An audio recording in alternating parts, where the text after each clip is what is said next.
예, 반갑습니다. 권봉수입니다. 인사드리겠습니다.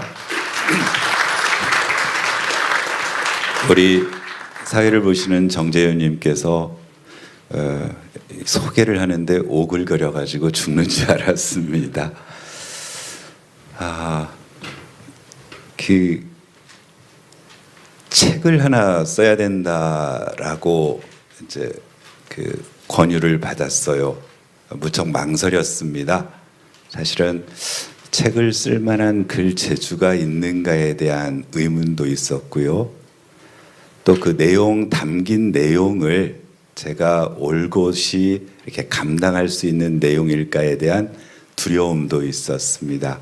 그럼에도 불구하고 제가 구리에 내려온 게 95년도니까 벌써 30년이 넘었고요.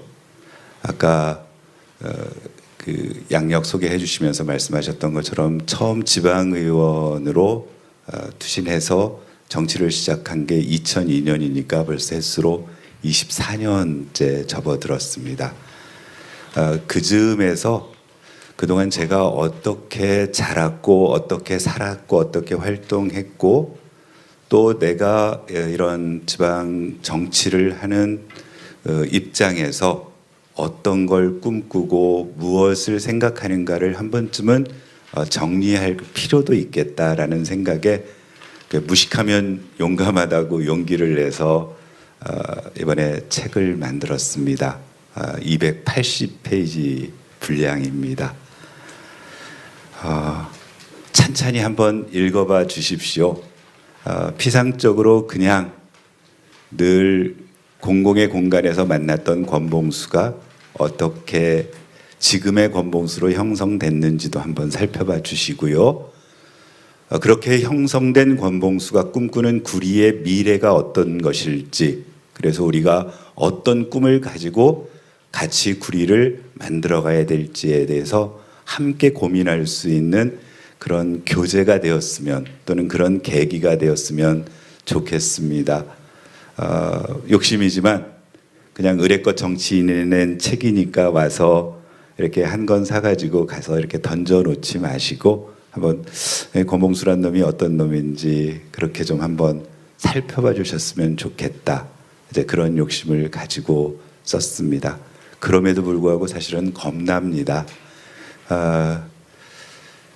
그 최대한 미화하지 말자, 무언가를 꾸미지 말고 솔직하자, 뭐 그렇게 다짐을 하면서 쓰긴 썼어도 그래도 사람이 그렇지 않더라고요. 자기 검열에 걸려서 이 이야기 쓰면은 창피해서 못 쓸 텐데 하는 이야기도 많이 있었고요. 또는 그 책의 내용으로 인해서 기분 상하실 분도 있을 수 있고요.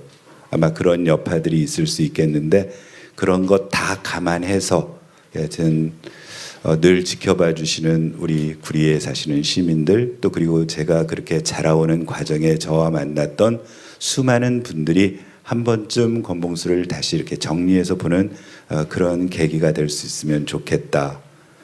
그래서 또 하나 무식한 게 또 하나 있습니다. 보통은 이렇게 책 내면은 부끄러워서 이렇게 밖으로 잘 못 내고 그냥 출판 기념회 하는 날 책 팔고 마는데 교보문고에 등재까지 해놨습니다. 교보문고를 통해서 책도 살 수 있도록 해놨습니다. 아무쪼록 주변에도 한번 권봉수를 알아보기 위해서 한번 사서 읽어보라고 권해주셔가지고 제가 책을 무식하게 2,000부나 찍었거든요. 그 2,000부 교보문고에서 팔릴 수 있도록 도와주셨으면 좋겠습니다.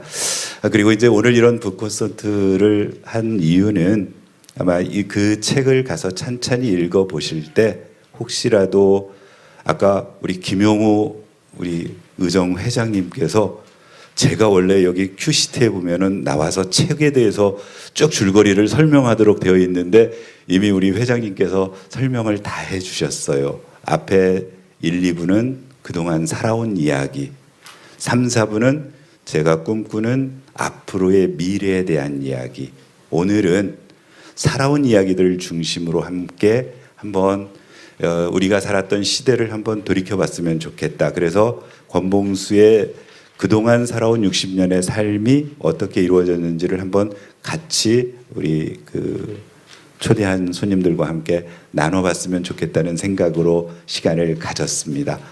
여하튼 당초에 지난주에 예정했다가 우리 당의 큰 어른이신 우리 이해찬 상임고문님 돌아가시는 그 상 때문에 한 주를 연기했습니다.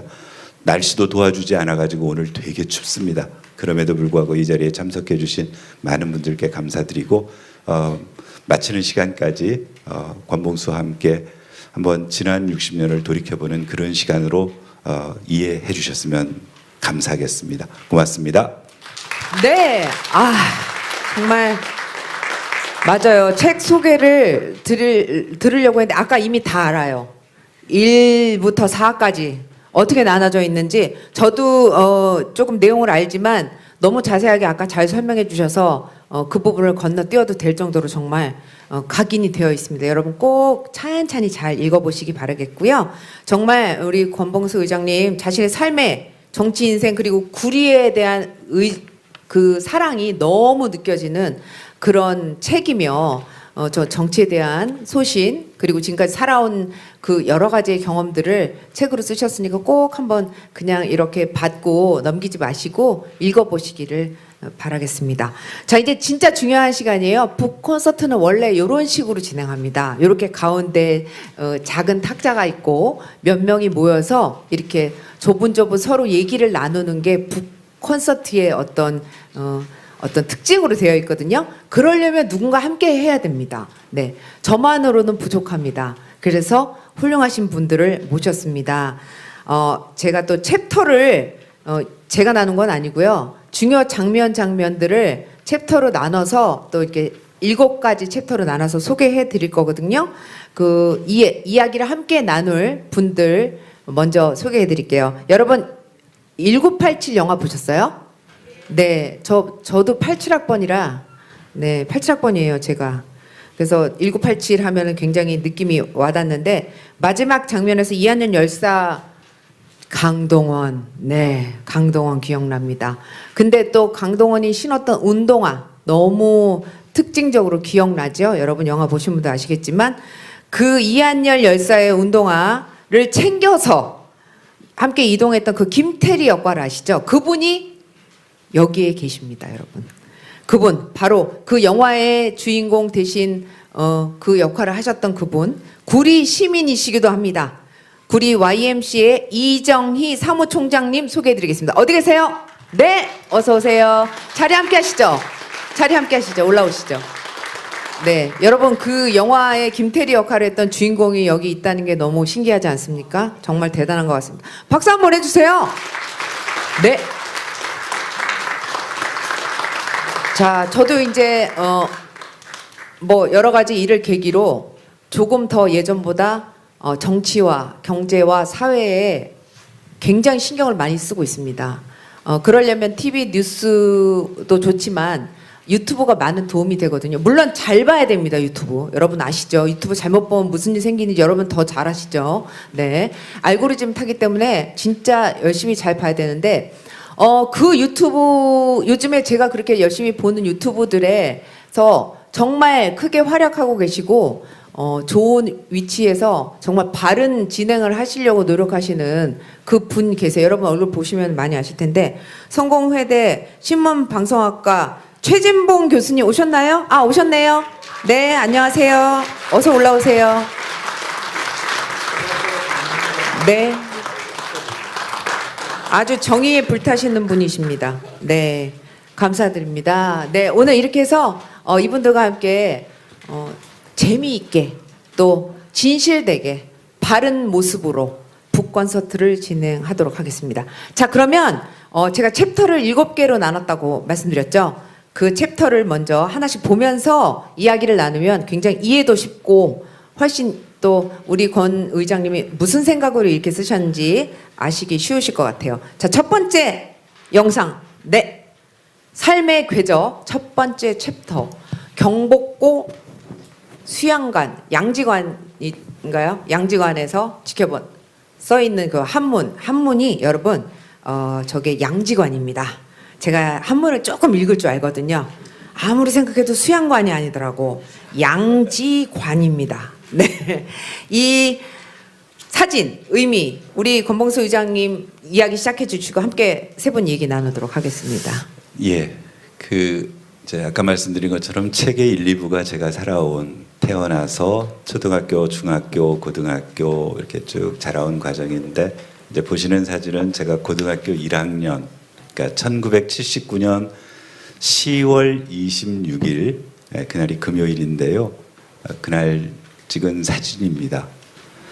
제가 다녔던 경북고등학교가 바로 청와대 옆에 있습니다. 청와대 옆에 있는데 저희 학교는 1학년 입학을 하게 되면은 반별로 거기 이 수양 시설인 양지관이라는 저곳에 들어가서 2박 3일 동안 합숙하면서 뭐 여러 가지 인성 교육을 받는 그런 프로그램들이 있었던 학교였어요. 그런데 공교롭게도 제가 1학년 때 12반이어서 그해 마지막 기수로 들어갔는데 그때가 12.6이 났던 그 시기였습니다.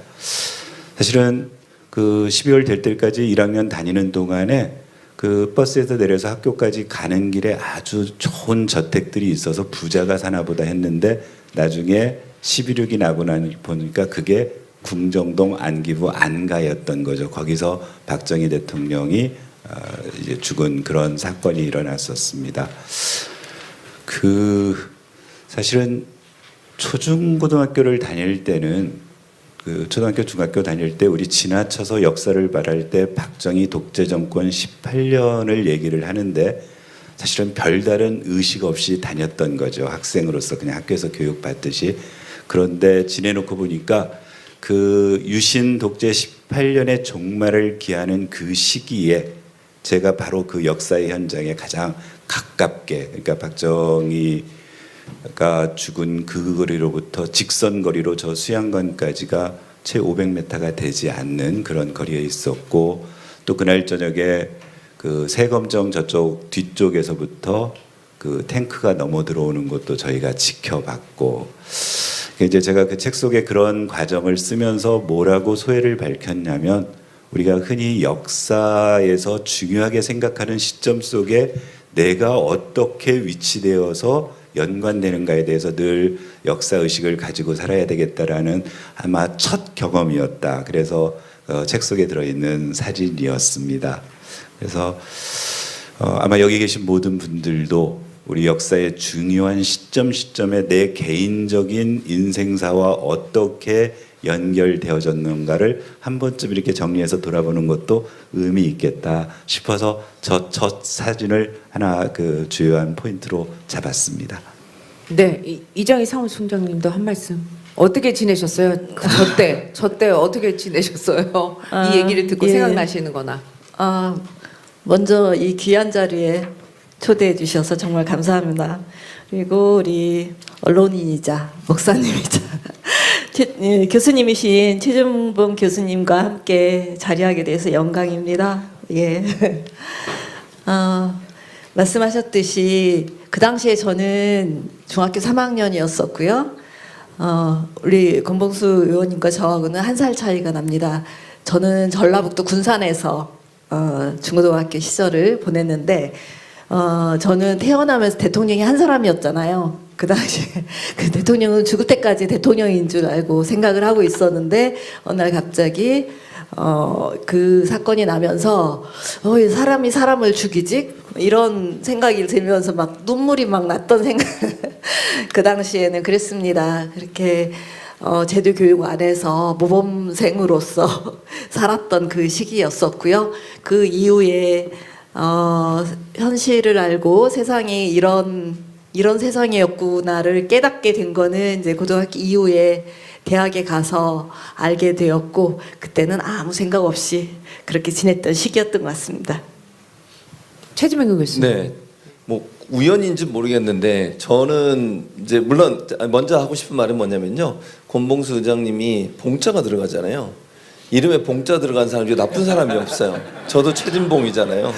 선해요, 선해. 봉자 들어간 사람이 원래 선하거든요. 친밀감 있습니다. 이름에 잘 봉자 쓰는 사람 많지 않은데 권봉수, 최진봉, 봉자 들어간 사람이 착하다 이 말씀 먼저 드리고 싶고요. 저는 사실은 이제 두 분도 이제 그 전라도, 저는 광주 옆에 광산이라는 곳이 고향인데 저도 이제 그 중학생 때 저는 이제 그걸 경험했는데 저희는 바로 그 경계 광산이 지금은 이제 광주로 편입이 됐거든요. 그러니까 11.6 나고 전두환이 이제 쿠데타 일으켜가지고 내란 일으키고 이래가지고 그 대학생들이 저희 마을로 피신오 오막 이랬어요. 그 당시에는. 왜냐면 광주를 완전히 포위를 해가지고 들어오지도 못하고 나가지도 못하게 만들었거든요. 계엄군들이 광주 외곽을 완전히 둘러쌌어요. 그래서 밖에서 들어가지도 못하고 안에 있는 사람이 나오지도 못하고. 그래서 학살이 일어났잖아요. 그 당시에 이제 버스를 탈취해서 대학생들이 피신을 저희 마을로 왔던 기억이 나고, 그때 어른들, 이제 저는 중학생이었으니까 그때 어른들이 이제 전부 다 대학생 지키겠다고 마을 어귀에 농기구 들고 나갔어요. 사실 그거 들고 나가서 싸울 수는 있겠어요. 뭐 총 들고 오고 헬기가 날아다니는데 뭐 이렇게 집에서 쓰는 농기구들 있잖아요. 이거 들고 마을 어귀에서 오기만 하면 가만두지 않겠다고. 그런 기억이 나요. 학교도 다 그때 그러니까 휴교를 했고요. 그러니까 엄혹한 시절이었죠. 저도 뭐 나중에 이제 그때는 어렸으니까 나중에 대학 가서 더 많은 걸 알게 됐지만 그렇게 학살이 일어났던 때고, 그야말로 그 광주에 있는 사람들이 저항하기 위해서 싸웠던 그때 그 모습을 보면 전두환이라는 사람이 얼마나 나쁜 짓을 했는가를 볼 수 있고, 최근에 12.3 비상계엄 일으킨 윤석열과 뭐가 다른가. 제가 볼 때 윤석열이 더 나쁜 사람이긴 하지만 그 내란을 일으키고 국민들에게 엄청난 피해를 주고 그런 일들이 그때 당시에 생각을 하면, 만약 이번에 정말 우리가 여러분들이 막지 못했다면 얼마나 끔찍한 일이 벌어졌을까. 저 치가 떨립니다, 사실은 그 생각만 하면. 그래서 11.6 얘기하고 서울의 봄 얘기하면 그 생각이 제일 많이 나고요. 우리 국민들이 위대한 힘으로 그 내란을 막아냈다는 것이 너무 참 다행이고, 저는 또 목사니까 하나님의 은혜다 이런 생각이 들었습니다. 네. 그 최봉봉 교수님 봉자 좋아하셔. 아니 알아요. 봉자 좋아하셔서 봉봉으로 바꿨어요. 아, 그래서 바꿨군요. 최봉봉 교수님 네네네. 그 지금 아직도 뒤에 그 아주 할 얘기가 많아서 짧게? 아니 그럼. 그 소리가 아니라 이제 진도 챕터가 나가면서 네. 그 진짜로 해야 될 얘기를 막 아직은 미리 땡겨서 안 얘기하면 하셔도 안 돼요. 된다. 두 번째 알겠습니다. 챕터 보시면 더 부글부글하고 세 번째 더 부글부글하거든요. 네, 두 네. 번째 챕터 보도록 하겠습니다. 사진 보여주세요. 네, 두 번째 삶의 궤적 2. 학자 추위 출범, 총학의 부활, 그리고 건대 12.8 사건. 이게 지금 굉장히 벌써 빨간 글씨가 벌써 눈에 확 들어옵니다. 얘기 좀 해주시죠, 의장님. 예. 그 아까 첫 번째 그렇게 고등학교 이제 시절에 경험을 했어요. 그리고 고등학교를 졸업하고 뭐 재수하고 등등의 이야기들이 책에 다 들어 있습니다. 그리고 건국대학교에 제가 경제학과에 83학번으로 입학을 했거든요. 83년도에 이제 전두환 군사 독재 정권 시절이었는데, 그때 학교에 아직 경찰이 늘 상주해 있던 그런 시절이었어요. 그런데 이제 저희가 1학년을 지내고 84년도가 되니까 소위 학원 자율화 조치가 이루어져서 학내에 있는 경찰들이 절수하고 나름대로 학생 활동들이 일부 보장되고, 그러면서 자연스럽게 그 전에 그 군사독재 시절에 여파로 있던 학도호국단이라는 체제를 이제 학생들의 의사를 직접 물을 수 있는 이제 총학생회를 만드는 작업, 이런 것들에 제가 사실은 재학 생활에 같이 이제 하게 됐다라는 내용을 대학 시절에 적었어요. 뭐 당초에는 원래 건국대학교에 저기 제가 입학했을 때 무역학과에서 그 저를 가르쳐 주던 이남구 교수님도 와 계시는데, 그 공부 잘해가지고 교수 되라고 저 입학을 했던 학교였는데, 이제 저런 그 시대 상황에 맞추어서 활동을 하다 보니까 저 역시도 총학생회 부활하는 투쟁에 같이 합류하게 되고, 상대 학생회장을 하게 되고, 총학생회장에 도전하게 되고, 이제 등등의 그런 활동에 대한 내용들을 하는데, 그 중에 하나 저 사진이 책 속에 들어 있습니다. 저건 저희가 84년 말에 시작해서 그 총학생회를 부활해가지고 학생회관 1층 로비에서 총학생회 부활 기념식을 할 때 제가 사회를 보던 그 사진이 남아 있어서 넣어놨습니다.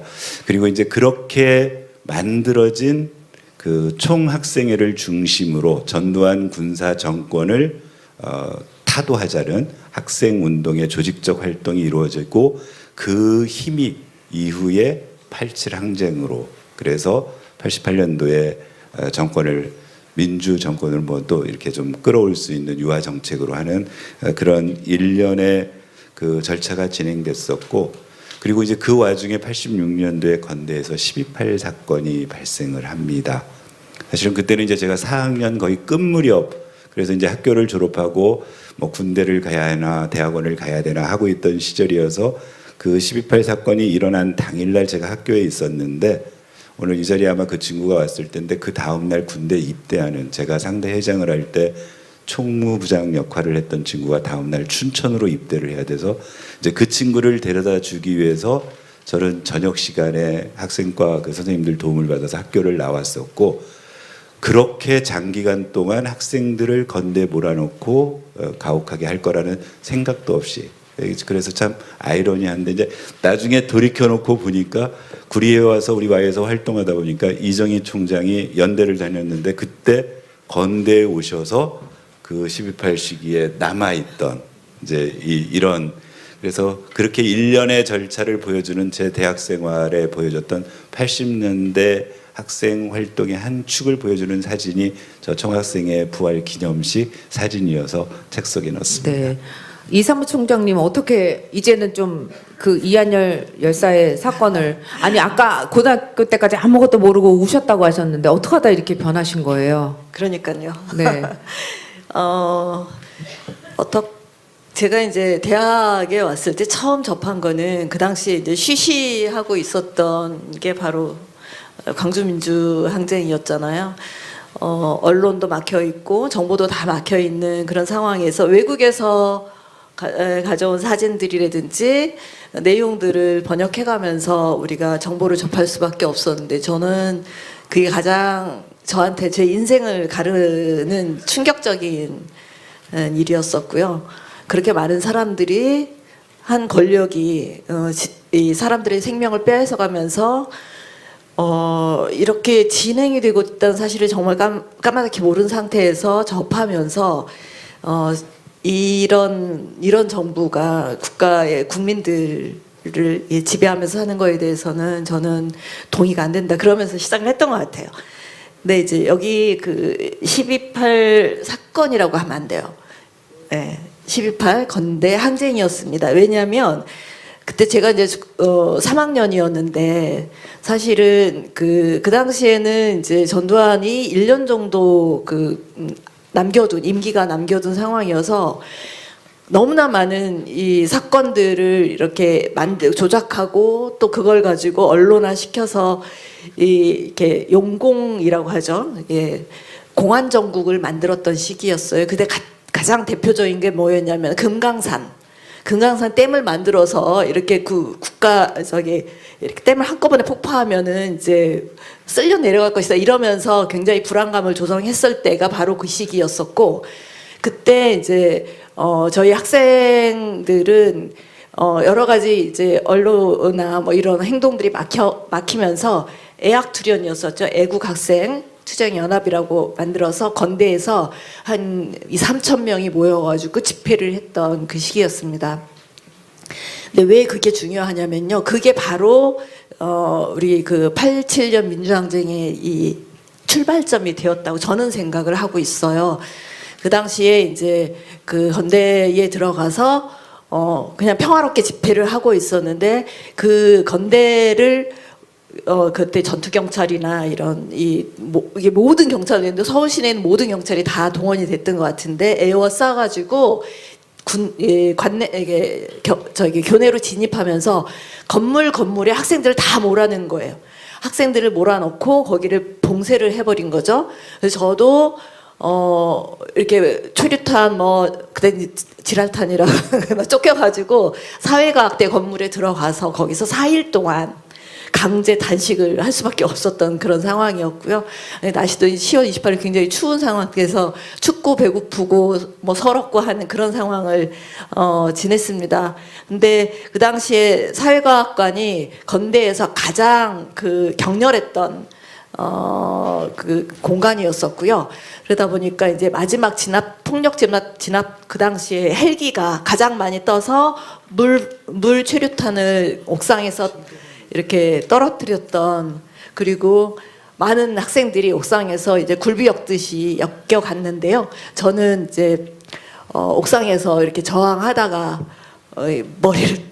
머리를 곤봉으로 맞아가지고 이렇게 얼굴에 피갑칠을 하고 전경들 등에 엎혀서 나왔습니다.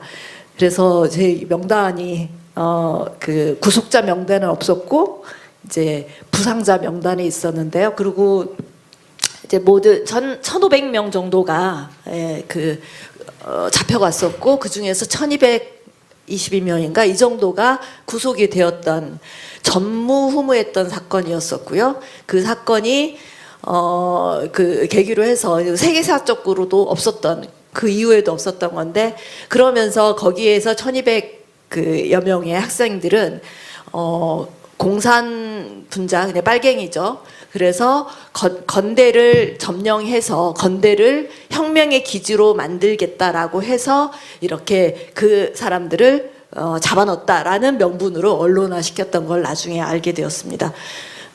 그런 전혀 아니었었고요. 강주민주항쟁을 그 군부 독재 타도죠 그 당시에. 그리고 호원철폐 그리고 평화통일을 이루는 순수한 학생들이 그렇게 잡혀서 용공분자로 둔갑했던 그런 사건이었었고요.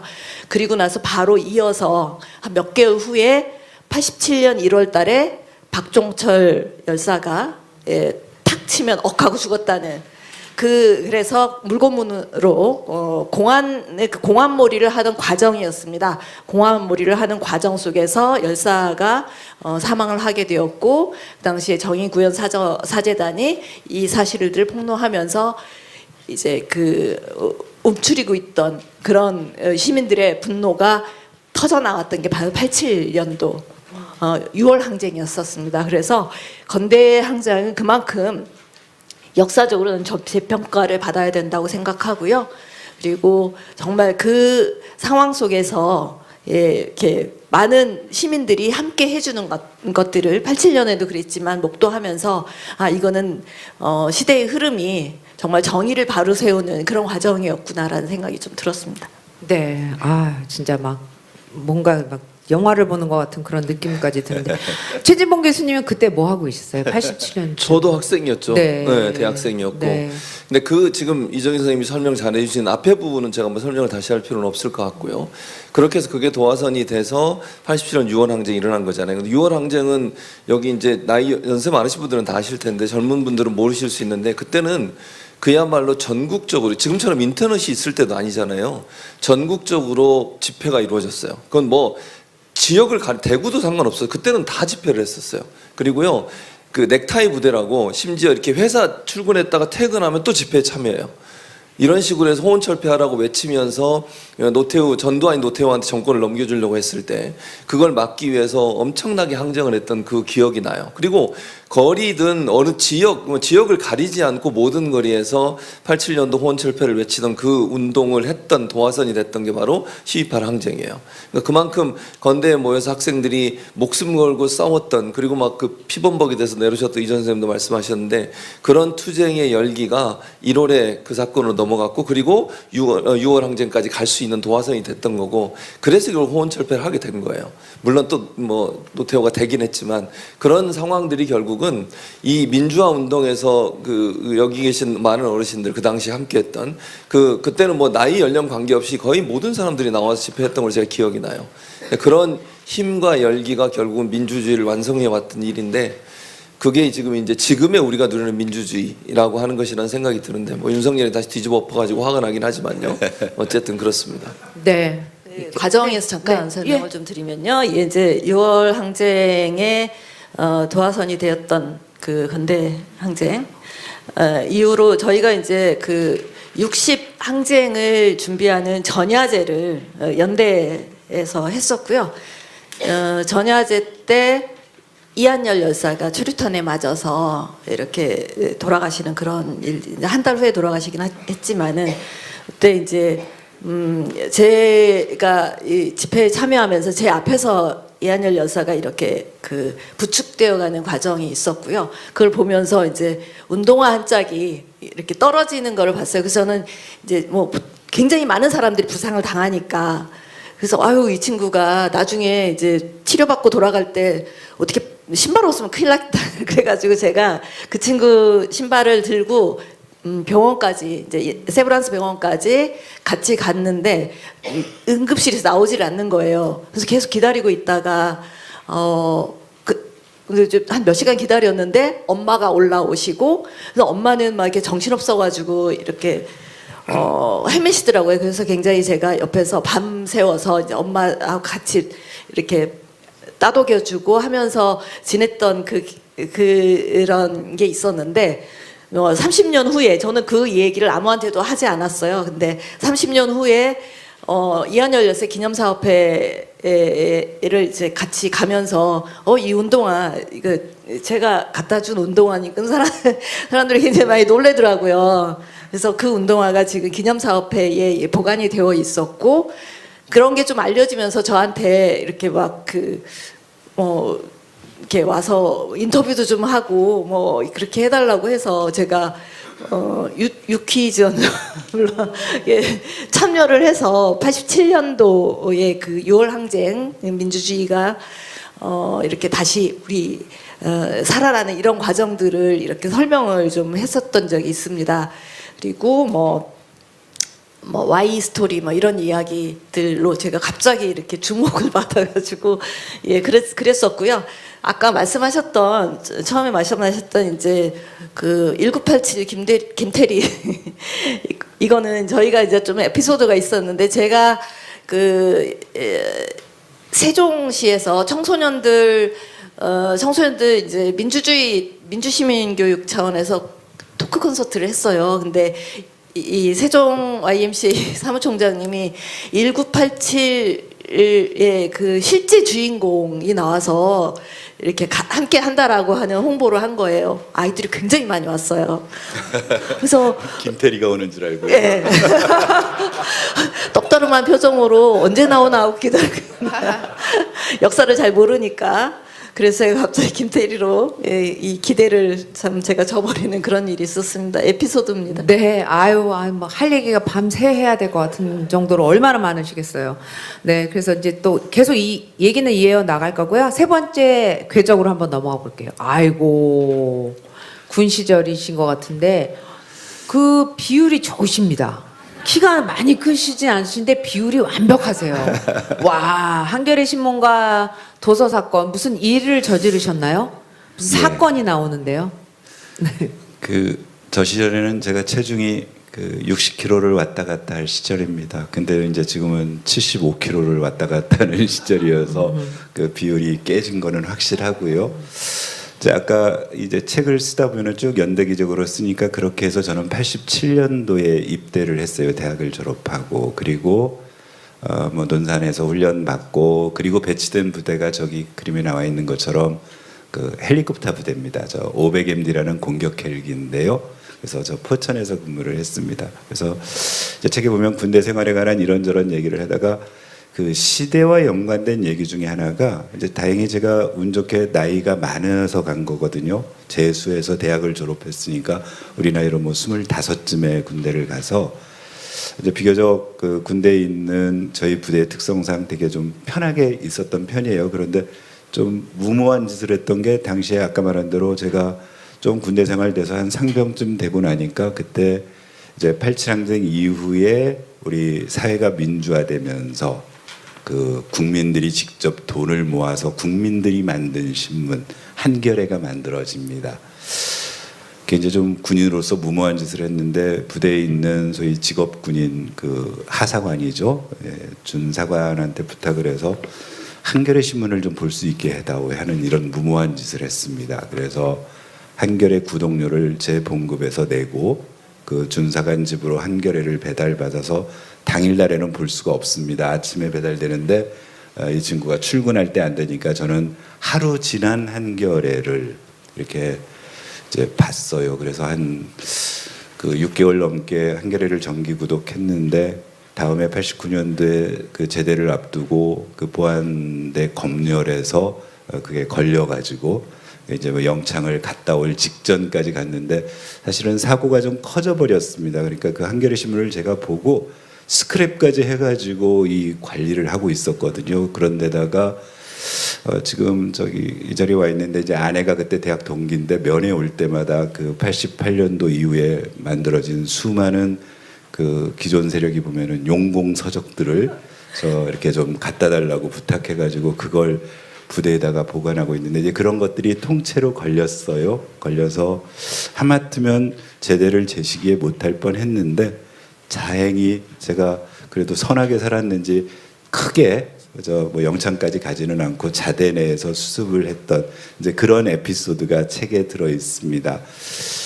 제가 이번 아까 말씀드렸던 것처럼 책을 쓰다 보니까 그 제가 살았고 제가 개인적으로 경험했던 모든 순간순간들이 역사가 쭉 흘러오는 과정에 같이 이렇게 링크되어 있는 것들을 제가 체험을 했습니다. 그러니까 아까 얘기한 그 전반부에 80년대에서 우리 민주화 사회로 넘어오고 한겨레가 그때 했던 역할, 지금은 한겨레가 제 역할을 못해서 많은 욕을 먹고 있죠, 교수님. 그런데 그때는 그 신문을 군대에 있는 한 청년이 영창 갈 각오를 하고 볼 정도의 그런 시대가 있었다라는 것들을 이번에 정리하면서 한번 느꼈습니다. 네. 그래서 저 사진 군대 시절의 사진입니다. 최진범 교수님 한겨레 신문하면 하실 얘기 있으실 것 그렇죠. 같은데요. 제가 또 네. 언론학자잖아요. 네, 네, 제가 그렇죠. 언론학 박사인데 왜냐하면 사실 한겨레 신문이 나오기 전에 또 무슨 일이 있었냐면 동아일보라는 신문 지금은 이제 뭐 보수 언론이 됐지만 옛날에 70년대 중반, 그러니까 박정희 정권 때는 동아일보가 투쟁을 좀 많이 했었어요. 동아가 또 그 방송국도 있었거든요. 방송국도 있고 신문사도 있었어요. 근데 그 박정희 정권 때 그 기자들 중에 일부가 이제 막 그 예전에는 검열하고 그다음에 보안사에서 와가지고 언론 그 검열해서 막 기사 못 나가기 이런 일이 많았거든요. 그게 저항하면서 그 문제를 이제 제기를 했어요. 그래서 동아투이라고 얘기하는데 그래서 민주언론 실천연합이라고 하는 단체를 만들었고 동아일보 기자들과 동아방송의 PD들이 이제 정권에 저항하면서 언론 탄압하지 말라고 외치게 됐는데 그렇게 되니까 박정희가 어떻게 했냐 그 당시에 언론사에 광고를 하는 기업들한테 압력을 넣은 거예요. 그래가지고 광고를 못 내게 해버린 거예요. 그래가지고 여러분 기억나는지 모르겠지만 언론사 광고란 있잖아요. 신문에 보면 밑에가 주로 이제 5단 광고가 들어가는데 그게 다 백지로 나갔었어요. 동아일보가 그때 핍박을 당해가지고. 그러니까 동아일보가 이제 자기들은 사주 입장에 돈을 벌어야 되잖아요. 광고가 안 들어오면 돈을 못 버니까 결국 그 사람들을 해직을 시켰어요. 해직 언론인들이 그래서 만든 게 언론자유실천연합이라고 하는 단체를 만들었던. 그래서 그 사람들이 해직이 됐어요. 그게 계기가 돼가지고 이제 언론 운동들이 일어났는데 물론 이제 지금의 동아일보하고는 좀 다르죠. 그래서 그분들이 지금도 자유언론 실천연합이라는 단체를 만들어서 활동하고 계세요. 그때 해직된 언론인들이. 그리고 이제 1988년도에 한겨레 신문이 창간이 됐는데 그 당시에는 이제 언론들이 정권의 압박에 굴복해가지고 그냥 거기서 나오지 못하는 상황이었거든요. 워낙 물론 강하게 하기도 했고. 그래서 국민들에게 주주를 모집해서 국민들이 주주가 돼서 만든 신문을 만들자고 해서 한겨레 신문이 나온 거예요. 제가 당시에 대학생이었거든요. 제가 언론학도잖아요. 언론 자유를 외치던 사람이고 그래서 저도 한겨레 신문의 주식을 샀습니다. 그 당시에 5,000원에 팔았거든요. 10주인가 20주를 제가 사서 지금도 갖고 있는데 이게 매매가 안 돼가지고 아무 가치가 없어요 사실은. 이걸 뭐 주식시장에 매매가 안 돼요 지금도. 주식은 제가 갖고 있는데 그래서 그렇게 십시일반 국민들이 돈을 내서 주주가 됐고 그 주주들이 엄청나게 많아요. 그래서 한겨레 신문이 창간이 된 거예요. 그러면서 한겨레 신문의 창간의 가장 큰 변화는 뭐냐면 여러분 예전에 신문이 세로로 있었어요 글씨가. 한겨레 신문부터 가로로 그리고 순 한글로 요렇게. 그리고 촌지를 받지 않겠다. 예전엔 기자들의 가장 큰 문제 중에 하나가 촌지 받는 거였거든요. 출입처 가서 촌지 받고 누구한테 기업한테 촌지 받고 그래 기사 써주고 이랬거든요. 절대 우리는 받지 않겠다.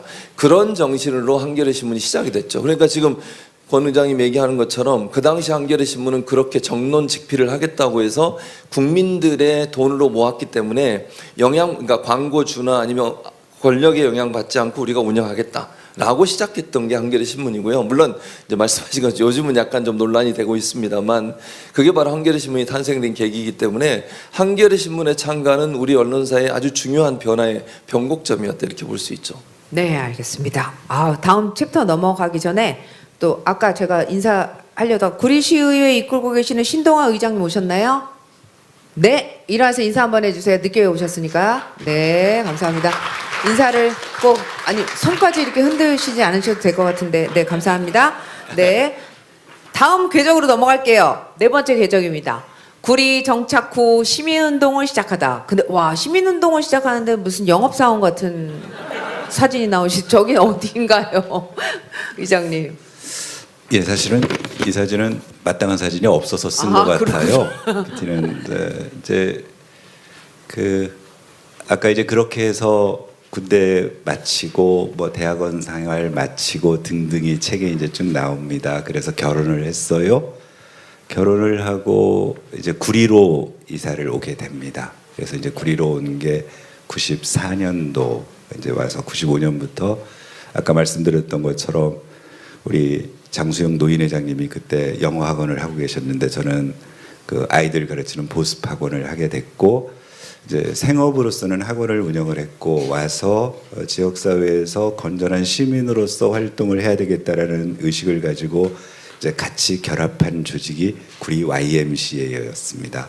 여기 우리 이정희 총장님 계시는데 이제 당시에는 아직 사무총장 체제가 아니고 구리 YMCA도 생긴 지 얼마 안 돼서 이제 실무 책임자를 총무라고 했는데 당시에 일하시던 우리 정석구 총무님이라고 저보다 연배가 조금 이신 선배님이 의욕적으로 하고 계시던 그때 YMCA 운동에 처음에 청소년 상담실 또 기타의 청소년 사업, 시민 사업 등등을 같이 결합하면서 이제 그렇게 YMCA하고 일을 하기 시작을 했어요.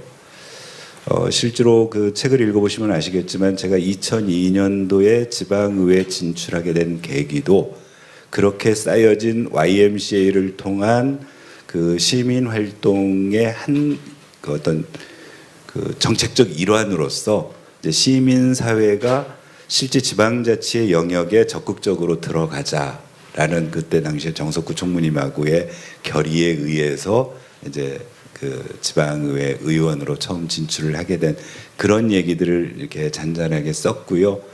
이제 제 출발이 그러다 보니까 이후에도 제가 의원을 하다가 8년 후에 다시 야인이 됐을 때도 느티나무 포럼이라는 나름대로의 같이 공부할 수 있는 그런 그 공간을 만들어서 시민들과 같이 늘 함께하고 그게 이후에 다시 4년 전에 의회에 들어왔을 때도 의회의 캐치프레이즈를 시민과 함께하는이라는 그건 그냥 수사학적 용어가 아니고 거기에 담겨 있는 깊은 생각으로 이제 그렇게 1년에 쭉 그 서사가 생기는데요. 그 서사 중에 하나로 지역사회에 내려와서 Y를 통한 운동에 관한 얘기들이 또 역시 이제 90년대 활동으로 잡혀 있습니다. 네, 이정희 사무총장님도 YMCA 얘기 좀 해주시죠. 예. 제가 이 책이 나오자마자 통독을 다 했습니다. 제가 이 시민 작가를 굉장히 좋아하거든요. 와, 정말 문장빨, 끝내주고 깔끔하고 너무 명확하고 제가 이 책을 읽으면서 유시민 작가 책을 읽는 듯한 착각을 했습니다. 너무나 문장이 선하고 깔끔하고 진지하고 진솔한 그런 그래서 한꺼번에 이 책을 다 읽었는데 이 과정에서 95년도에 시민사회 운동을 시작을 했고 YMCA가 94년도에 창립 준비를 해서 95년도에 창립을 했고요. 저는 그 아까 말씀하셨던 정석구 총무님이 저 학교 선배님이셨어요. 제가 학교를 졸업은 했습니다. 예. 학교에서 제가 계속 있으면 안 될 것 같아서 저를 막 이렇게 졸업하라고 열심히 응원해 주셔가지고 졸업은 했는데 그러니까 건대 항쟁 때문에 이게 빨간 줄이 그어져 있어가지고 취업을 할 수가 없었어요. 취업을 할 수 없어서 이제 학원에서 강사 역할을 했는데 선배님 오셔가지고 같이 YMC 시민운동하는 도와달라. 그래서 이제 시작을 했던 게 YMCA. 그 이후로 30년 동안 떠나지 못하고 계속 있었던 겁니다. 그래서 이 시민운동을 시작하면서 권봉수 이사님이 그때 이제 정치에 대해서 꿈을 가지고 계셨고 옆에서 이제 밀어주는 그런 활동을 했던 게 기억나고요. 저는 그 이후에 이제 잠시 쉬는 기간을 갖고 2000년부터 다시 이제 복귀를 해서 지역자원센터 장으로서 활동을 했는데요. 제가 그 연세대학교 사회복지학과를 나왔기 때문에 그 이후에는 사회복지와 관련된 여기 좀 활동을 했던 것 같습니다. 그래서 참 인생이라고 하는 게 뭔지 이렇게 막 이렇게 영화의 한 장면 같고 이 건대 캠퍼스에서 스쳐가는 인연이 또 이렇게 그 이후로 만나서 또 30년의 인연을 같이 하면서 우리 이사님으로서 활동해 주시고 YMCA 생명평화운동 지역사회의 다양한 활동들에 대해서 지지와 격려를 해주셨던 그런 과정이 너무 감사했고요. 예. 네, 권 이장님이 그래도 책을 이렇게 내주셔서 이 이야기를 같이 할 수 있다는 게 더 의미 있는 것 같아요. 네, 감사하고 다음 5번째 궤적 한번 볼까요?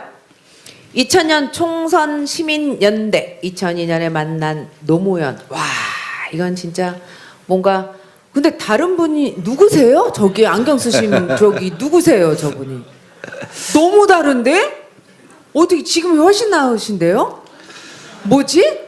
얘기해 주세요. 왜 그런 건지. 예, 일단 예. 그 사진의 원인 중에 하나는 담배를 끊은 일입니다. 그러니까 저 시기에 제가 담배를 저 고등학교 졸업하고 학력고사 끝난 다음에 배워서 20년을 하루에 2갑씩 꼬박꼬박 피웠을 때 그때 유지됐던 체형과 체중이 한 60kg를 왔다 갔다 하는 체형이었거든요. 그런데 제가 2003년도에 이제 저 때만 해도 그래서 담배 피던 시절에서 체중이 60kg 좀 될 때입니다. 근데 지금은 2003년도에 담배를 끊고 아까 말씀드렸던 것처럼 한 75kg에서 80kg대를 유지하는 이제 이런 체형으로 바뀌었고요.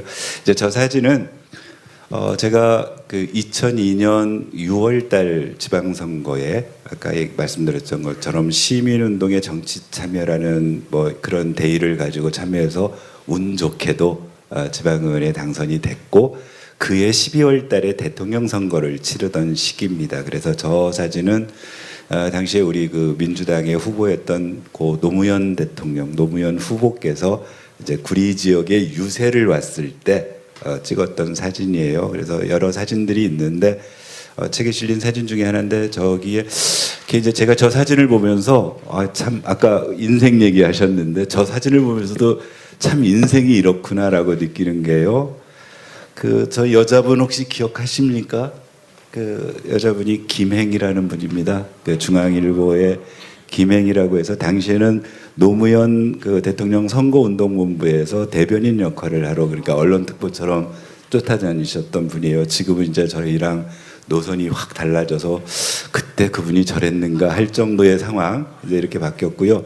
또 뒤에 약간 좀 얼굴 크신 분은 지역에 계시던 그 우리 서영렬 고 도의원님이십니다. 저때 서영렬 도의원님하고 같이 찍었던 사진인데 저분은 경기 도의원을 하시다가 병환으로 이미 고인이 되셨고요. 이제 그 옆에 계신 분은 그 이 지역에 청년 활동을 하시던 분인데 우리 지금은 방재단 전국 방재단의 회장을 하고 있는 우리 정용득 회장 사진입니다. 2002년 그랬어요. 그러니까 아까 말씀드렸던 것처럼 이제 제가 그 Y에서 했던 활동 중에 하나가 2000년도에 총선연대 활동에 구리 지역에 뭐 이렇게 책임 그 단위로 들어가서 같이 여러 가지를 했었고 2002년도에 시의원이 됐었고 그 시의원은 되는 과정에 뭐 우여곡절 그런 내용들 거기에 자세히 적어놨습니다. 그 정말 아마추어로서 그냥 선거에 도전해서 마치 총학선거 치르듯이 여기 우리 학교 사진 찍어주는 저 스텝으로 하고 있는 저 우리 박우찬 후배를 처음 만나서 선거 치르자 시작해가지고 동네 선거처럼 시작해서 같이 결합하고 또 월드컵의 그 특수한 상황에 부응해서 운 좋게 이제 의원이 됐었고요. 이제 그리고 나서는 아까 말씀드렸던 것처럼 우리 정권 쟁취를 위한 그 노무현 바람 이제 그래서 같이 열심히 활동했고 그래서 지금도 기억이 생생합니다. 그날 극적으로 정몽준 후보 문제 때문에 그 위험했던 선거를 극적으로 그 전국에 있는 지지자들이 노란 목도리 들고 길거리에 나와서 지금 생각으로 아마 한 11시 그 어간 10시에서 11시 어간에 최종 노무현 후보의 당선이 결정됐을 때 지역에 있는 많은 노사모 우리 그 회원들하고 같이 그 돌다리에서 그 막 환호하면서 뭐 이제 그랬던 기억들 이제 그런 것들을 이번에 정리하면서 잔잔하게 그리고 그렇게 해서 정말 그 대통령의 모범을 보여주셨던 노무현 정신을 실제 정치를 하는 제가 과연 지금도 지키고 있는가, 뭐 이런 것들에 대한 또 한 번의 자기 성찰을 해보는 그런 기회였고, 이제 그 사실은 책에 보면은 노무현 후보 시절에 그 시의원 선거에 오셔가지고 여기 민주당 선거에 오셔서 찍은 사진도 사실은 책 속에 하나 들어 있거든요. 근데 오늘은 그 노무현 대통령님 사진 아닌 사진을 여기에 썼습니다. 그래서 네. 그렇게 그런 내용이었습니다. 네, 최진봉 교수님도 2000년대 시민단체하고 또 노무현 대통령 하면 네. 생각나는 게 좀 있으시죠? 있죠. 2000년대 하면 지금 여기지만 총선 시민연대라고 하는 게 시민사회단체들이 총선을 앞두고서 나쁜 후보들 있잖아요. 낙선 운동을 했었어요. 근데 YMCA 포함해서 경신련, 참여연대 다 참여해서, 그러니까 왜냐하면 그 당시에는요 비리 엄청나게 많은 사람들이 뭐 돈 주고 공천받고 이래가지고 당선되는 경우 너무 많았어요. 근데 그 사람들이 있는 비리들을 제대로 검증을 안 하죠, 정당이. 그래서 시민사회단체가 나서가지고 저 비리, 부정, 불법적인 행동한 사람들 다 찾아내가지고 이 사람들을 뽑으면 안 된다고 낙선운동을 했던 그런 시기예요. 그리고 그 당시에 실적이 얼마나 좋았냐면 수도권에서 약 20명을, 제 기억으로 20명 정도를 찍었어요. 이 사람들이 안 좋은 사람들의 낙선운동. 그중에 19명이 낙선했어요. 그리고 전국적으로 봐도 약 68%, 제 기억에 전체 중에 68% 낙선 운동을 했던 68% 낙선을 했거든요. 그만큼 시민 운동이 뭔가 정치에 참여할 수 있는 계기가 됐고, 또 이제 의원님도 아까 얘기하셨죠, 의장님도 그 계기로 해서 시민사회 활동가들도 정치에 좀 적극적으로 들어가야 되는데, 그게 노무현 전 대통령의 영향이라고 저는 생각해요. 노무현 전 대통령이 정말 변방에 있던 분이에요. 주류가 아니었어요, 그 당시만 해도. 그분이 후보가 될 거라고 생각하지 못했던 경우도 너무 많아요. 노란 저금통. 그 당시 그리고 김대중 전 대통령이 인터넷 인프라를 쫙 깔아놨잖아요. 오마이뉴스가 그때 처음 생겼어요. 2000년대. 그리고 나서 인터넷으로 막 퍼지기 시작하는데 사람들의 지지와 그다음에 풀뿌리 민주주의의 근간을 이루는 게 그 당시예요. 그러니까 2000년대 초반 2002년도에 풀뿌리 민주주의를 실제적으로 만들어내는 사람이 노무현 전 대통령의 당선이고요. 시민사회단체가 그걸 추동해내는 중요한 힘이 됐었죠. 그래서 YMCA나 이런 시민사회단체들이 정치에 적극적으로 들어가고 활동하면서 우리 사회를 바꾸는 주도적 역할을 할 수 있는 계기를 만들어줬던 시기였습니다. 네, 네, 6번째 궤적으로 넘어갈게요. 아들과 나는 약속, 시민과 함께한 약속, 속도보다 방향을 중시하다. 아, 아주 밝게 웃는 모습, 뭔가 긍정적인 이야기가 나올 것 같은데요, 의장님. 그 이제 책에 보면은 아들과 얘기, 이제 제가 아들만 둘인데요. 아들 얘기들을 가끔 제가 이렇게 쓴 게 있습니다. 이제 그 중에 그 제가 이제 작은 아들이 되게 까칠합니다. 이게 돕기도 참 잘 돕는데, 이제 뭐 어떤 거냐면 이런 거였어요. 지난 2022년도에 선거를 치르는데 선거운동 기간 동안에 이제 중국집에 들려서 사장님하고 인사를 해요. 그러면서 사장님 내가 당선되면 꼭 올게요. 근데 뭐 이렇게 흔히들 그 후보자들의 입 바른 소리 정도로 하고 왔는데, 선거가 끝났는데 작은 아들이 거기 안 가세요? 이제 이러는 겁니다. 약속한 거잖아요. 그래서 그 중국집에 가서 밥을 먹으러 가서 인사를 드리고, 이제 의회, 제가 의장 돼서 의회 주 거래처로 등록을 한 이제 그런 케이스인데요.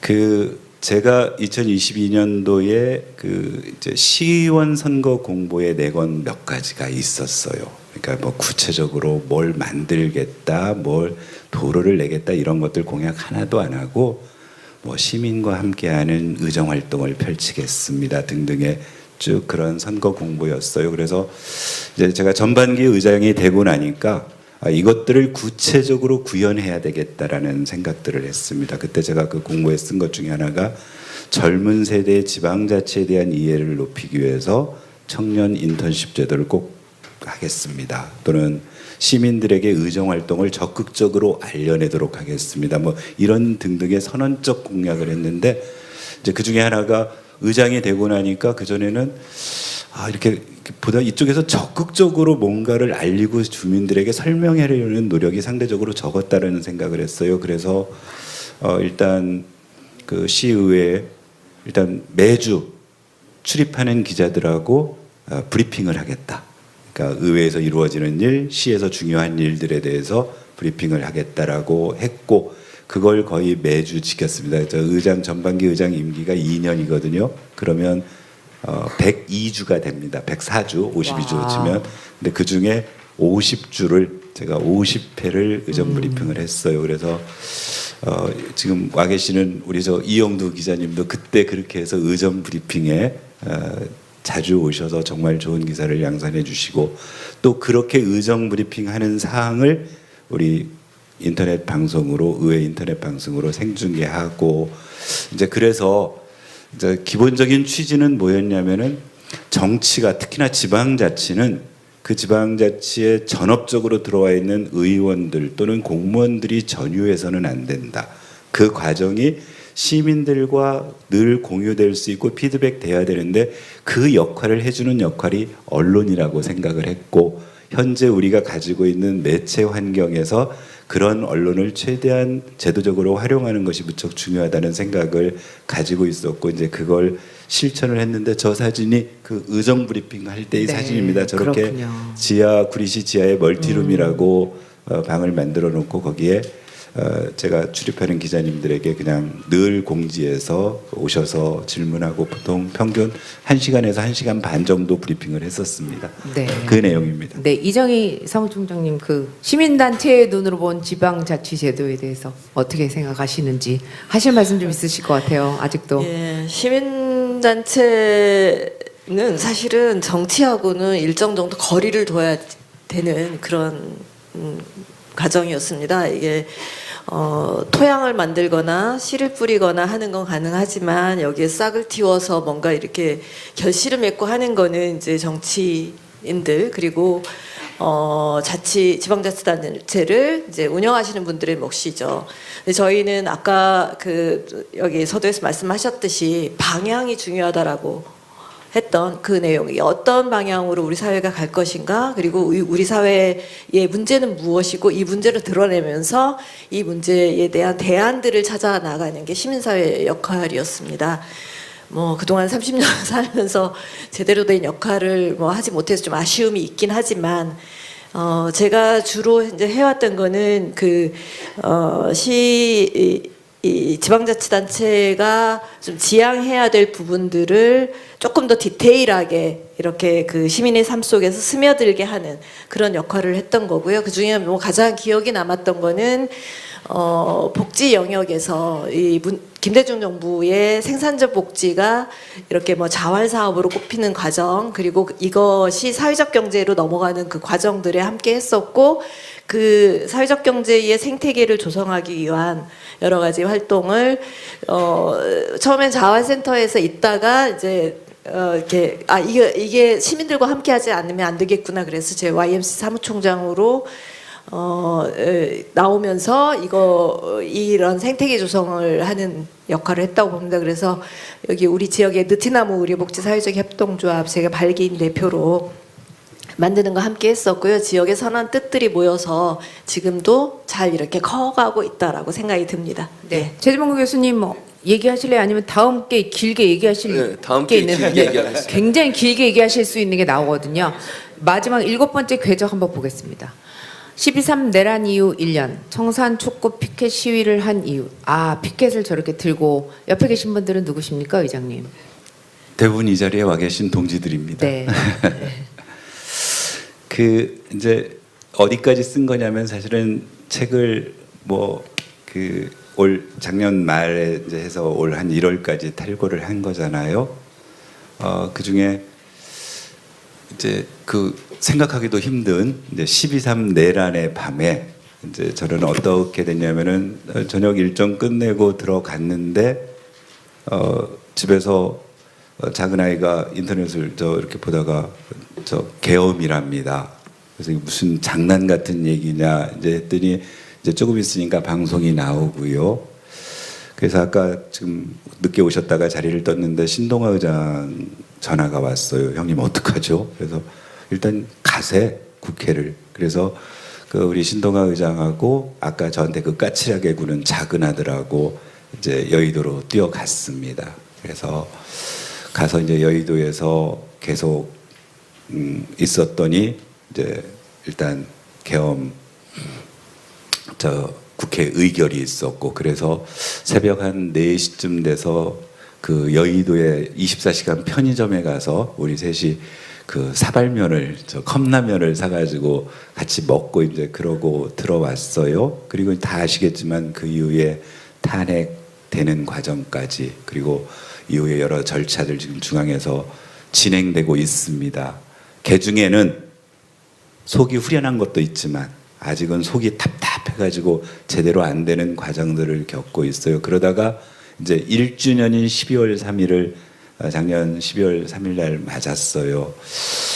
야, 이걸 뭐 어떻게 해야 되지? 그냥 있어야 되나? 그래서 더군다나 중앙의 그 어떤 내란 청산 문제도 중요하지만 그 여파가 우리 지방정부 단위에서도 우리가 앞으로 수많은 과제를 찾아내야 되고 노력해야 되지 않겠느냐. 그러면 뭔가 시민들에게 좀 보여주자. 그래서 제가 12월 4일부터 한 달간 매일 그 출근 시간에 그 역에 가서 우리 시민들 출근하는 시민들께 12.3 내란 청산이 우리들의 몫이다. 그래서 나라다운 나라를 좀 같이 만들어 보자라는 이제 그런 활동을 12월 내내 그 한 달 동안 했었던 그때 이제 같이 응원해 주러 오신 우리 느티나무 정책자문위원회 위원님들하고 역에서 찍은 사진입니다. 아마 책의 말미에 이제 그 부분까지를 제가 담아 놓은 겁니다. 네. 최진봉 교수님. 저는 이제 권봉수 의장님이 저렇게 1주년을 맞이해서 저런 모습을 갖는 게 왜 중요하냐면 내란 청산이 안 됐잖아요 지금. 내란 청산 됐습니까? 사법부의 행태를 보세요. 지금 보세요. 누구야 그거 곽상도 50억 아들이 받았잖아요. 그거 어떻게 나왔죠? 재판? 무죄 나왔어요. 김건희 3개 혐의 중에 통일교에서 받은 거 그것도 3개 받은 뇌물 3개 받은 게 2개만 인정하고 나머지 다 무죄 나왔어요. 뭐 하는 짓입니까? 대체? 내란이 청산이 됐어요 지금? 저는요 권봉수 의장님 말씀처럼 이거 내란 종식될 때까지 우리가 정신 똑바로 차려야 돼요. 김건희 또는 윤석열을 지지하는 세력들이 아직도 많아요 우리 사회에. 그 세력들이 중요한 포스트에 중요한 곳에 다 자리 잡고서 내란 정산을 방해하고 있다고 저는 봅니다. 지금까지 했던 행동들을 보세요. 윤석열, 김건희가 지난 3년 동안 그 전에 내란 일으키기 전에 3년 동안 얼마나 못된 짓을 했는지 다 나왔잖아요 지금.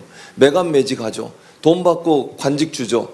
그리고 자기 배불리려고 남을 괴롭히죠. 이번에 명태균 누구야 김영선 둘 다 무죄 나왔어요. 사법부는 대체 뭐 하는 겁니까? 그 사람들은 대대로 지금 재판을 하고 있는 거예요. 이재명 대통령 죽이려고 그렇게 몰아치더니 그때는 기록을 그렇게 많은 기록들을 무슨 뭐 전자문서로 봤다고 그렇게 얘기했다가 몇 시간 만에 봤다고 그랬다가 지금 법원 행정기상 된 사람 뭐라 그래요? 다 봤대요. 보긴 뭘 봐요 그거를. 1심과 2심이 내용이 다르잖아요. 대법원 똑바로 봐야 될 거 아니에요. 이런 식이에요 지금. 이런 사법부가 존재하고 있어요 지금. 검찰은 또 지금도 마찬가지라고 저는 봅니다. 기본적으로. 이재명 대통령이 이렇게 열심히 하는데 그거 다리 붙잡고 장동혁 대표나 국민의힘 하는 행동을 보세요. 나라를 말아먹겠다는 거 아닙니까? 그 세력들이 준동하고 있고요. 이런 세상에서 권봉수 의장이 얘기하셨듯이 우리가 정신 똑바로 차리지 않으면요 내란 청산이 안 돼요. 저는 그래서 내란 청산을 위해서 우리가 끝까지 감시하고 감독하고 어떻게든지 이거 막으려는 세력들을 몰아내야 된다고 저는 생각합니다. 이제 2차 종합특검이 시작이 됐고 이제 뭐 외환죄까지도 봐야잖아요. 지금 저기 뭐 외환도 나오잖아요. 내란 외환 세력이라고. 외환 문제는 아예 다루지도 못했어요. 내란 특검에서. 반드시 다루는데 김건희 그 못된 행동들 다 이제는 뭐 양평 고속도로 문제도 있잖아요. 이런 문제 제대로 수사 안 했잖아요. 다 해야 된다고 생각합니다. 그래서 저는 이렇게 생각해요. 권봉수 의장처럼 제대로 정신 박혀서 내란 청산할 수 있는 사람 그런 사람이 정치를 더 해야 된다고 생각해요. 그렇게 생각하면 박수 한번 쳐보세요. 그리고 또 하나 이재명 대통령이 이렇게 열심히 하시면 성과 많이 내고 있잖아요. 민주당 정신 똑바로 차려야 돼요. 지금 이런 상황에서 뭐 여러 가지 논란 때문에 이재명 대통령 성과가 다 묻히고 있잖아요. 지금 이러면 되겠습니까? 이러면 안 된다고 저는 봅니다. 이거 내분 이거 빨리 정리하시고 민주당도 이제는 이재명 대통령을 열심히 도와서 여당으로서 역할을 잘 하셔야 돼요. 법안 처리도 빨리빨리 하고 그렇게 하지 않으면요 앞으로 더 많은 문제들이 발생할 수 있어요. 대통령은 저렇게 열심히 하면서 많은 성과를 내고 국민들에게 칭찬도 받고 지지율도 올라가고 있는데 여당이 제대로 협력 안 하면 그게 다 반감이 돼요. 이번 지방선거가 왜 중요하겠습니까? 지금 보시면요 예전에 윤석열이 당선되고 나서 바로 선거가 이루어져 가지고 그때 국민의힘 출신들이 너무 많이 들어와 있어요. 지방자치단체장으로 광역단체장도 마찬가지고 다 바꿔야 돼요. 이 사람들이 지방 정부를 제대로 운영을 했습니까? 온갖 문제 발생시키고 그러고 다 있었잖아요. 그래서 이번 지방선거 너무너무 중요하다. 반드시 민주정부가 성공할 수 있도록 지방에서도 민주 세력들이 당선될 수 있도록 여러분 힘을 모아줘야 돼요. 관심 가지셔야 돼요. 내가 안 해도 되겠지라는 생각하면 안 돼요. 투표에 적극적으로 참여하셔야 돼요. 여기 있는 분들이 참여하고 여기 있는 분들이 가족들에게 참여를 독려해야 돼요. 내가 안 해도 당선될까 이런 생각하지 마세요. 민주 진영의 후보가 누가 되든 그 사람을 밀어서 당선될 수 있도록 만드는 것은 이재명 정부의 성공을 위해서 반드시 필요한 부분이에요. 여러분들이 그런 역할을 해주시길 바라고, 어쨌든 오늘은 뭐 출판 기념이니까 더 이상 얘기하면 걸리니까 안 되니까 중요한 건 구리시를 위해서 일을 잘할 수 있는 사람 잘 선택해서 잘 뽑으셔야 된다는 말씀을 드리고 싶어요. 그리고 힘을 모아야 돼요. 지금 뭐 나태하게 생각하면 안 된다. 내란 세력은 언제든지 준동해서 다시 원상으로 복귀하려고 윤어게인을 외치는 인간들이 많잖아요. 지금도.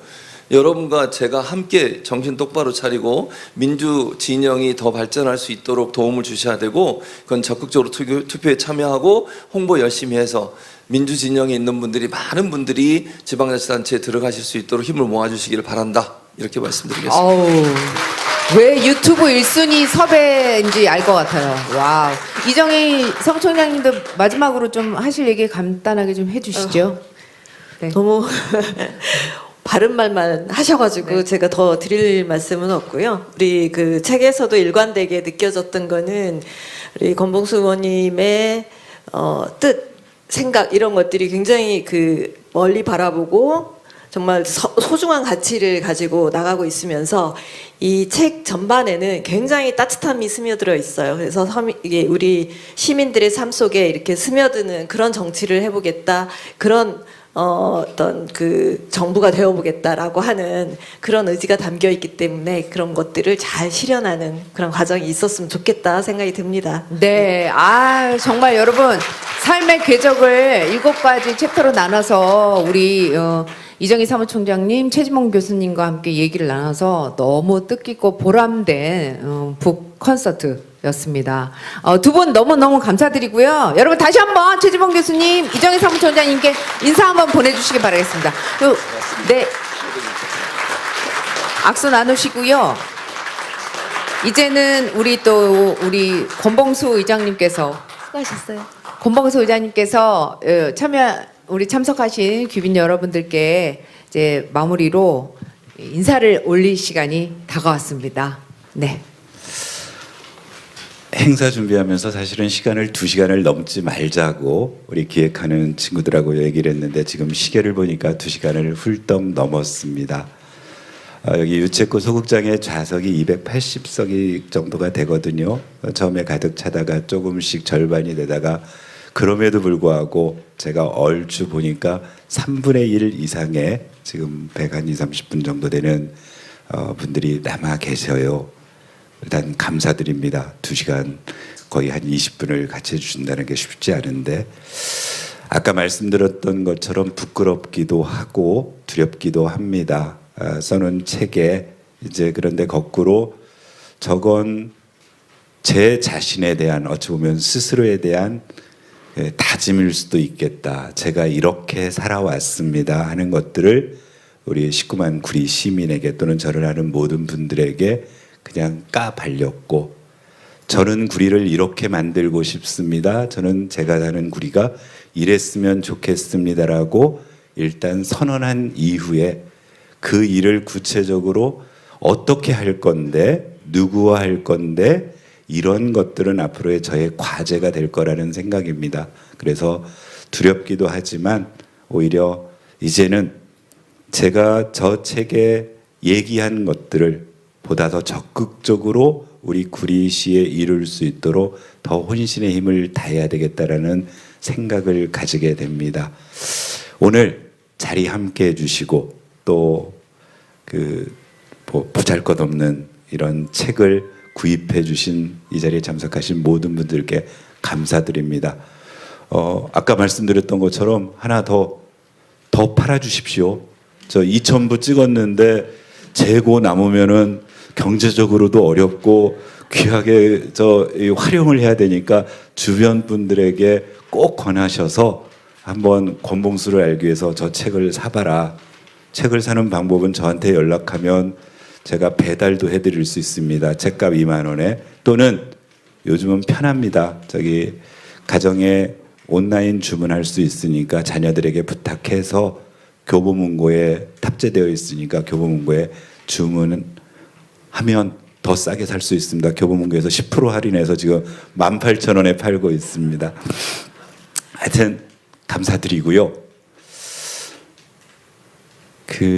앞으로도 그래서 제가 앞으로 몇 년이 될지 모르겠지만 제가 꿈꾸던 정치의 길을 다 끝나고 다시 마무리되는 책을 쓸 때 2026년에 그동안 살아왔던 60여 년의 삶을 이렇게 했었고 이런 설계를 했는데 그 이후에 내가 그때의 다짐을 부끄럼 없이 완수하고 현역에서 물러났다는 얘기를 쓸 수 있도록 남은 제 정치 인생에 최선을 다하도록 하겠습니다. 그 길에 이 자리에 참석해 주신 모든 분들 함께 해 주시고 도와주시고 격려해 주시고 응원해 주시기를 부탁드립니다. 장시간 동안 함께 해 주셔서 정말 고맙습니다. 여러분 뜨거운 고맙습니다. 박수 한번 다시 보내주세요. 감사합니다. 오늘 권봉수와 함께하는 북 콘서트의 마지막까지 이렇게 함께 끝까지 해주신 여러분께 다시 한번 감사드리고요. 시민과 함께 만드는 진짜 구리 북 콘서트는 이것으로 마치겠습니다. 지금까지 사회의 저는 정재윤이었습니다. 감사합니다.